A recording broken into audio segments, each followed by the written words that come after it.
Today, along with my cabinet colleagues, our Honorable Industries and Transport Minister, Mr. Snabalandhar, our Honorable Home Minister, Shri Lakmin Rambui, and our local MLA from Joai, Shri Vailat Mikishila, and along with our officials from the Health Department, the DHS, and the NHM MD, and also our administration and our DCs, SPs from East and West Jaiñtia Hills.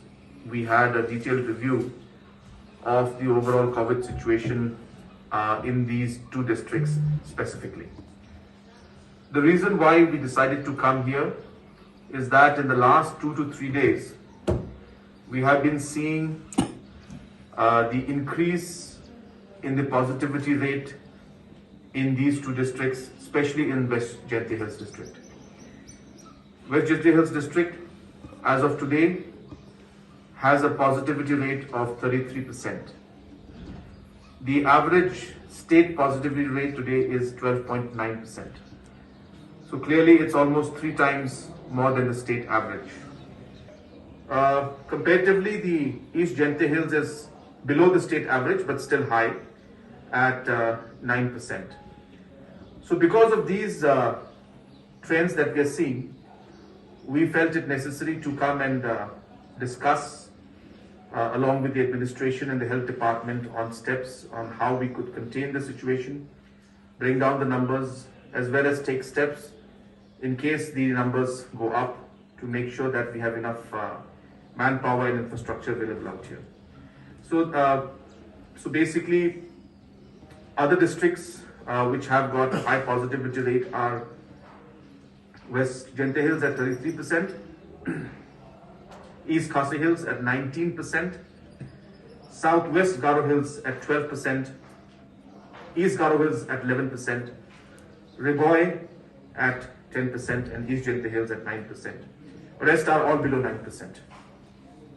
So keeping these factors in mind, and also looking at the numbers of deaths that have taken place, the lives that we have lost, both in East and West Jaiñtia Hills, which is almost touching a figure of 65 plus another 30 in East Jaiñtia Hills, we have seen that even the lives that have been lost in because of COVID have been very high in these districts.